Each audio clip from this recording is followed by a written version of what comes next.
With your permission, we'll start. Yes, absolutely. Namaste, good afternoon, friends.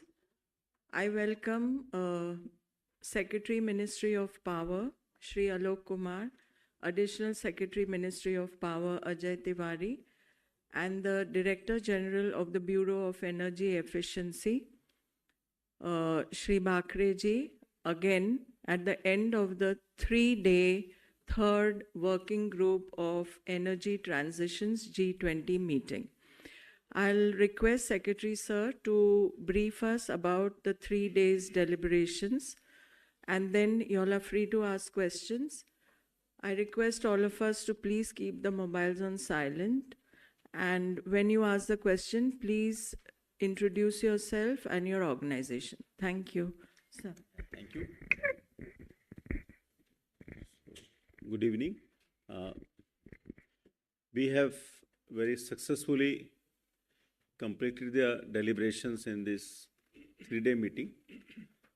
So we started on Monday morning, that is on 15th, and the agenda which we had planned has been completed. We have covered a large number of paragraphs in the draft communique. Very detailed discussion have happened. We go line by line, and every country, you have 19 countries and one European Union, G20, is free to give their inputs, comments, not once, as many times they want on a para. So we give full time till the time everybody has given his full comments by taking mic up floor a number of times. And I'm very happy to share that there has been very good consensus on the proposals of India as a presidency of G20 in the area of energy transitions. Most notable is the consensus on giving high priority to ensuring universal access to modern and sustainable energy to everybody on the planet. India is representing the voice of global south. Priority is that energy transition should be done in a manner that, number one, we fulfill the energy requirements, we ensure energy security, and nobody is left behind. Everybody on this planet has access to modern sustainable energy. So that has been agreed in our discussions in the working group level. We have also agreed to give priority to promote the fuels for future. That is, there are certain fuels we are using currently, but for future, 2 fuels have very good prospects. One is the green hydrogen, and there are other methods also to produce almost similarly, almost zero carbon hydrogen. Like when you produce hydrogen, in some methods there are carbon emissions. From renewables there is none, so we call it green. But one can also produce a similarly green hydrogen from nuclear energy also. It's a zero emission. So there has been consensus on promoting the use of green or equally clean hydrogen for addressing the need of decarbonization in hard to abate sectors. There are certain industries like steel, like refineries, like fertilizers, or aviation, the shipping, where technology doesn't permit direct use of renewable energy. So hydrogen is the way if you use green hydrogen. And other areas, the biofuel. You know, India has got very good success in the ethanol blending. 10% we have achieved. We are moving to 20%. We already started. This was agreed on this global platform that all G20 countries, subject to their national requirements and priorities, they will work together to promote larger use of biofuels, and that is second generation, third generation biofuels, so which will not impinge on food security. will produce these biofuels from such material which will not impinge on food security, like waste, residue, and those type of things. This will also enhance the income of the farmers, and these activities of green hydrogen and biofuels will also promote large number of new green jobs in the economy. So the energy transition has to be win-win situation. It should not be a situation, it should not lead to pains and difficulties. We should steer energy transition in a manner that everybody gets a chance to better, cleaner, and also new green jobs. So these activities will add to not only new jobs. Let me also share with you that along with this meeting, we had very successful organization of 7 side events. So organizing 7 side events in 3 days was a major task, very challenging task for us. So we started with the first side event on Monday morning on the low-cost financing for new technologies. Second side event in the forenoon of Monday was on the promoting biofuels, and there is a proposal to set up a global biofuel alliance. In the afternoon on Monday, we had a side event on just transition roadmap. There are areas in various countries where there will be shift in technology. So this side event was to ensure that this transition doesn't lead to job loss. We also create in advance the different type of jobs in these areas, different type of economic activities. So like suppose you use green hydrogen and there is a shift in the technology in the steel production. So you train people for the new technology, so the jobs are not affected. Next day, that is Tuesday, we had one very good seminar on the offshore wind technology, which is going to be a new resource for India's power sector, because offshore wind doesn't require land. Land is a constraint in India. So we'll have now wind production in the offshore areas, and which has a higher capacity utilization factor, and it helps to meet the peak demand because it comes in the evening. It's not like solar that all the solar comes in the day. So India is going to promote in a big way the offshore resources, and we intend to reach around say 50 gigawatt in next 20 years or so through offshore wind. So a lot of experts, they sat down and discussed the promotion of offshore wind. And we had another side event on Tuesday, that is the sharing global policies and best practices to decarbonize hard to abate sectors. So what are technologies, policy interventions, regulatory framework, financing is required to take forward the technologies for hard to abate sectors, which include certain industries like steel, cement, and also the transport like shipping, like aviation, or long distance trucks.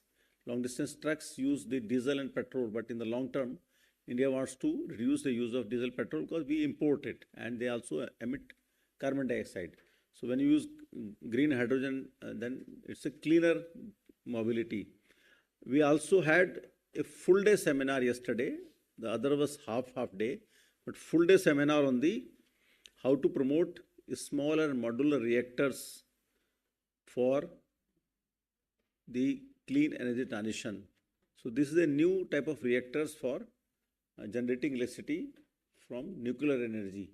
So they are small sized, they are produced in factory, they take less time, and they can be mass produced, their cost is less. So whole world is working on the new designs of the smaller modular reactors. We had a very large group of experts, international experts, who discussed the requirements and the necessities and the policies required for promoting the SMRs. And we had one more side event today, which was on accelerating energy efficiency and promoting energy efficient life. Lifestyle for environment and also energy efficiency. As our proposal is that for G20, we should double the rate of energy efficiency by 2030. So that is a global goal we are promoting. So there was a detailed discussion. Apart from these 7 side events, we also had one interaction between G20 and B20. G20, it consists of the government delegations. B20 is a business 20, which has a corporates. So corporates also discuss that how to contribute in energy transition. So yesterday evening we had a meeting of G20 and B20 for 2.5 hours, in which the corporates, their representatives, they shared their vision, what they are planning, and what are they expecting from governments. And the foreign delegations who are attending G20 meeting here, they were present to listen to those suggestions and plans, and also to respond to their queries.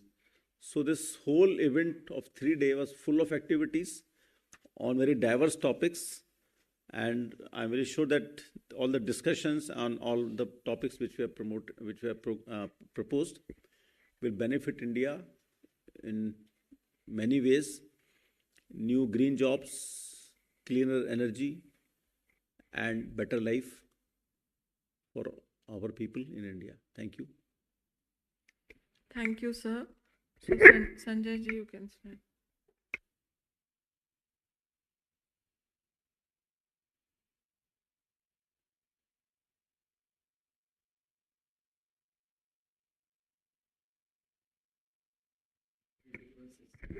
Differences are only in the details. All the principles and the areas are agreed to. How to go about, there are implementational details in which there are suggestions which we have noted down, and we will have further meetings before Goa meeting to harmonize those suggestions. So there is no disagreement on the broad areas of priorities. The details are all, somebody says we should do in that manner and that manner, only to the details of implementation. There is no divergence of view on the broad principles and areas. So you spoke about there being consensus on green hydrogen. The other day you have told us that whether to classify nuclear energy. I said, yeah, please. Green or not. So has there been some consensus on that? I said green hydrogen in the sense, green or equally clean. The name we are still in the process of deciding how to define, but all the countries agreed that there is a need to promote almost near zero carbon emission hydrogen. So naming is still a work in progress. So yesterday Mr. Khan talked about that, SMR's speech also. You said that there is a huge discussion on that. But can you have some more details? Because in India, we are looking at the indigenous reactors as well as foreign reactors. It's a small way coming up. Has there been initiative already been taken by maybe nuclear power corporation? So our community, our colleagues in Atomic Energy Ministry, Atomic Department, they are already working on a smaller modular reactor technology, and it is being coordinated by NITI Aayog and the Department of Atomic Energy. So they are already working with their colleagues in other countries. So it is not that we are only talking about it, they are already working on the design and testing designs. So as per this, as you rightly said, India has, what will be the potential that has been discussed vis-a-vis the other countries about this SMR? No, our target is 50 This total. So SMRs, say it is a technology in future. SMR designs are still being tested. So as and when they mature, then only I can say that this will be a share from the 50 gigawatt. There was a specific request made by Mr. Khan in his address yesterday, asking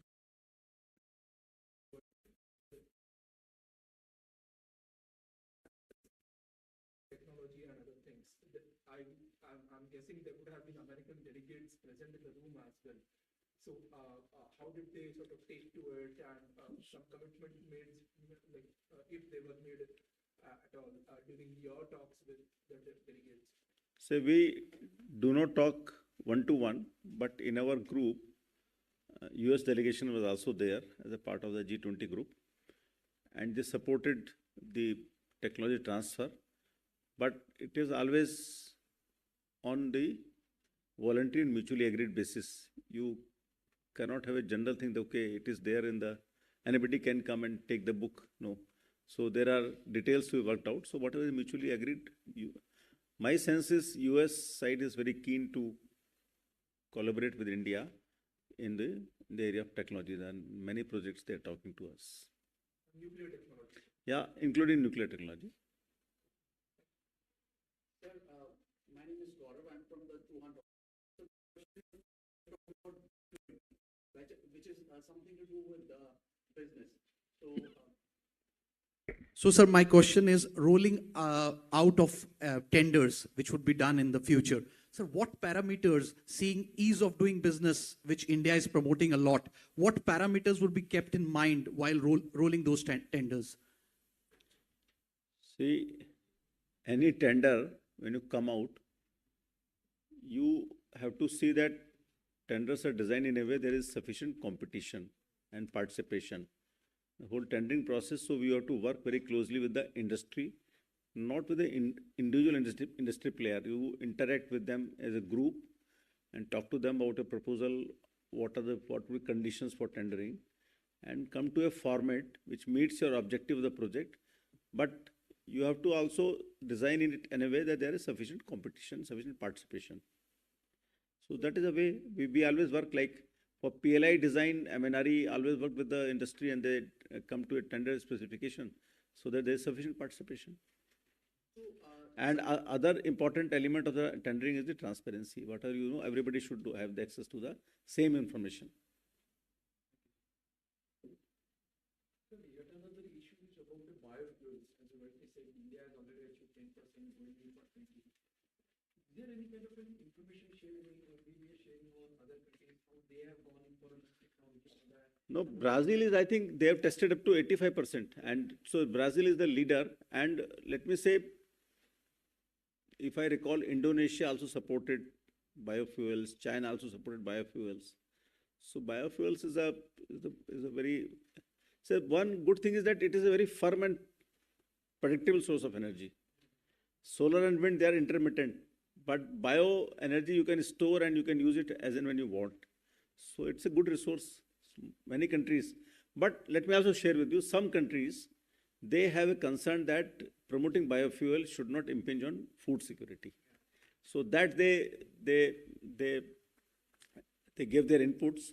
The group has taken care that every country has its own freedom to devise its policies. We promote biofuels. Yeah. Shilpa, do you want to ask something? So Balla was telling us in the morning that we will have to create battery storages to store renewable energy. How are we going to take up this challenge? Say, storage is must because renewable resource will may come at a time when the demand is not there. And when the demand is there, resource may not be there. So you need to store, like you store water in your house or you store anything. So for energy storage, currently there are two ways. One is the pumped storage project, which is a homegrown technology. And I'm very happy that Ministry of Power has issued its guidelines. And there are several developers who are already in an advanced stage. And my colleagues in the Central City Authority, they tell that they have got more than a dozen projects for the techno-economic clearance for PSP. Second part is the battery storage. Battery could be of different chemistry, but most mature technology currently is lithium-ion technology. And we have already completed the award of work for 1,000 megawatt hour battery storage technology. So it is under implementation. It's very expensive currently, but PSP is site specific and it takes time to develop. PSP may take 4 or 5 years, but battery can be developed in 18 months. So, and long-term PSP capacity is not infinite. Battery you can have a large sizes, huge sizes. So in the coming years, main focus will be on PSP, but we'll also develop parallelly the ecosystem for battery storage and try to bring down its cost by scaling up. So will the country will be in a position to achieve about 200 million hours of battery storage by 2030? Do you feel it is an achievable target? Say, my recollection is by 2030 we require around 70 gigawatt of battery storage for 5 hours. Yeah, we can do it, but we need money for it. So we have to bring down costs. It is not impossible to. It is possible to do. Okay. I think. Thank you. Shilpa, do you want to add something? Mic there, Tilak.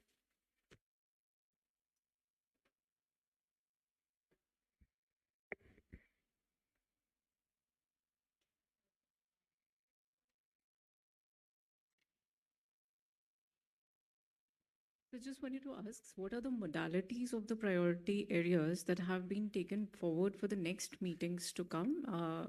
Could you maybe throw some light on the most important ones that are still left over? So there are